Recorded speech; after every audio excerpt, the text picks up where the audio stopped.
facing life here, but what do you expect to see as this trial begins on Monday? Well, you know, they separated the trials. They separated the two defendants, and with Lori, it's non-death penalty now, and so that kind of makes the case a little bit easier. It's easier to pick a jury. Trials don't generally take as long. So, you know, I was on with Vinny back in 2020 when these things when this first came up on Court TV. So this has been a really interesting case, and there's just kind of a trail of dead bodies following these people.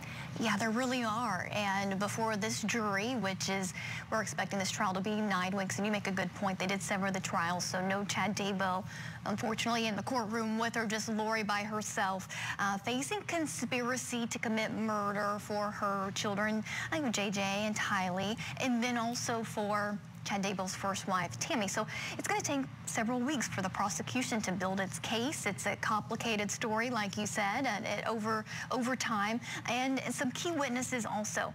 As far as Lori's defense, there's no insanity defense in the state of Idaho. Her defense attorneys have said that they don't even expect to really attack the mental element of the charges here. She has an alibi. Dwane, she wasn't there when all this happened. What do you make of that? Well, you know, and that's her defense right now, is she's saying she wasn't there, she didn't do it. But unfortunately for conspiracy, you don't have to be there. Conspiracy, I mean, I was in a jury trial and I told the jury that a guy could be walking down the street with a bale of marijuana under each arm and not be guilty of conspiracy to possess marijuana. Because conspiracy is about an agreement with another person to do something illegal and a step towards that. And so that's all they have to prove. They don't have, she could be 1,000 miles away, but if she agreed with her new husband to kill the kids, you know, that's all they have to prove, is that those two hatched the plot and somebody carried it out for them. Yep, and some overt acts in furtherance of that agreement or of that conspiracy, and those are outlined, of course, the indictment against her. We expect prosecutors to take time to painstakingly pinpoint all of those overt acts over the months leading up to the disappearances of her children and, of course, the mysterious death of Tammy Daybell.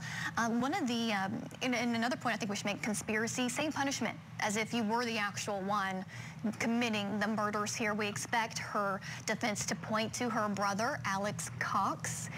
He was sort of known as the family hitman, if you will, in the Daybell Vallow family. So he's deceased too. He, you know, ruled natural causes, but he's no longer there. But that makes someone, you know, an empty seat in the courtroom for her defense, is it not, to say, hey, he did this all on his own?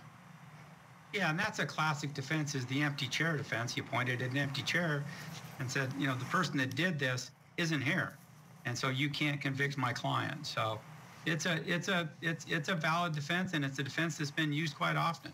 Yeah, absolutely. There's some really damaging, you know, cell phone location data of Alex Cox there, pinging over where the bodies were found, unearthed in Chad Daybell's backyard. I've been in that backyard. It's such an eerie feeling, and such an odd location. I mean, it's really open. There's no trees to conceal that you would be digging or burying something there. Anyways, it's all going to unfold. One of the big, I guess, controversies right now, Dwane, inside this trial, there was a hearing yesterday, I believe it was, and of course they're invoking the rule of sequestration, right? If you're a witness in this trial, you can't sit in the courtroom and watch and have your testimony tainted by taking another witness's testimony, right? Well, there's an exception for victims, family members, to be able to have the right to sit in there. And under Idaho law, there's, you know, a statutory definition for what a victim would be in a case, and the grandparents of JJ, Larry and Kay, they're concerned because the defense says they don't qualify under that victim exception because JJ was adopted, so they're not legally a victim. But here's a statement they actually released this morning to Court TV. It says, "We continue to be victimized by Lori every single day, living life without JJ, Tylee, and Charles. Then again, by possibly denying us a chance to be the face in the courtroom, seeking justice for them." They've also hired an attorney, Dwane, to retain the attorney to fight on their behalf. And I know we're running out of time, but any last final thoughts, Dwane? Well, you know, that's always a tricky question, is what is a victim? And generally states have pretty specific laws about who's a victim. And And one thing is, for sure, is next of kin. Thank you so much, Dwane, for being with us. Guess what? Ted Rollins is up next, taking over the anchor seat. Ted, how's it going? Chanley, happy Friday.